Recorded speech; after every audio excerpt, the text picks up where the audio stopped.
Welcome back to Voice and Verse, a space where we don't just talk about the books, but about the truths that live within them. Today, we step into one of the most profound works of the spiritual teaching in our time, The Power of Now by Eckhart Tolle. This is not a book of theories or philosophies, it is an invitation to step out of the prison of the thought, to wake up from the dream of the past and the future, and to return to the only place where the life truly exists, the present moment. For many, this book has been more than the few words. It has been a doorway. And as we walk through these lessons together, allow yourself not just to listen, but to feel, to notice, to awaken to the power that lives within you right now. Chapter 1. You are not your mind. Toll begins with a radical statement. You are not your mind. For most of us, the mind never stops talking. Thoughts race from the past regrets to future worries, weaving endless stories of who we are to what we lack. We become so entangled in these thoughts that we begin to mistake them for ourselves. But Eckhart says, if you can hear the voice in your head who is listening, if you can observe your thoughts, then clearly you are more than the thinker. This is the first awakening. The realization that you are the awareness behind the thoughts, the silent witness. When you recognize this, even for a moment, the endless stream of the mental noise begins to loosen its grip. You discover a space of stillness within you, and in that stillness, you feel the peace. Chapter 2. Consciousness, the way out of pain. Human beings suffer not because of the present moment but because of the stories we attach to it. Think of pain. When something hurts, the mind immediately adds the layers. This should not be happening, it will always be like this, I cannot bear it, and so on. And those thoughts magnify the suffering. Toll teaches that the pain has two levels.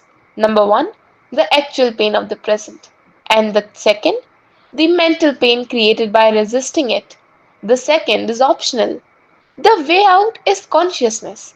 When you bring your full awareness into the now, suffering dissolves. You may still feel the discomfort, but it does not become your identity. You allow it to be, without fighting it, without attaching stories. And in that acceptance, you find your freedom. Chapter 3. Moving deeply into the now. So, how do we step into the now? Eckhart invites us to begin simply.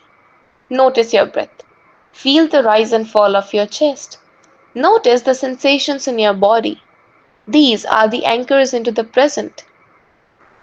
Because the mind will always try to drag you away into memories, into fears of what might come, but the life never happens in the past or the future.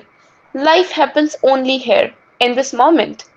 The more you practice, the more you realize that the now is not just a fleeting point in time. It is the internal and eternal space in which everything happens. Past and the future are illusions, projections of the mind. The now is reality. Chapter 4. Mind Strategies for Avoiding the Now. The mind resists the present because the present cannot be controlled. The past and the future are its playground. It replays the old wounds, it rehearses what could go wrong, it keeps you trapped in the stories. Some people live mostly in the past, carrying the identity shaped by the pain or the success long gone. Others live mostly in the future, always chasing the happiness in the next thing, the next achievement, the next relationship, the next moment they'll finally arrive. But both are illusions. The past is memory, the future is imagination. The only thing that ever exists in this is now. To break free, Eckhart suggests becoming a watcher of the mind. Observe it without judgment. Notice the patterns, and slowly the mind loses its hold. Chapter 5. The State of Presence. Presence is the key word in this book. When you are present, you are no longer lost in the thought. You are deeply aware of what is, the sound of the wind, the feeling of your body, the simple aliveness in this moment. Presence is not passive, it is vibrant, alert, and alive. In presence, you connect with the essence of life itself, and something shifts. You no longer need to search for the peace, for joy, for love. These qualities emerge naturally from presence. They are not the things to chase in the future. They are the essence of who you are, revealed in the now. Chapter 6. The Inner Body. One of the Eckhart's practical teachings is to connect with your inner body. Close your eyes and feel your hands from within. Not by touching them, but by sensing the aliveness, the energy inside them. Extend this feeling throughout your whole body, your arms, your legs, your chest. That subtle energy is the life itself. The more you connect with this inner body, the more rooted you become in the present. You discover a depth of awareness beyond the thought. It is a direct experience of being. Chapter 7. Portals into the Unmanifested. Eckhart reminds us that beyond the world of form, beyond thoughts, emotions, objects, lies the unmanifested, stillness, silence, the eternal field from which all the life arises.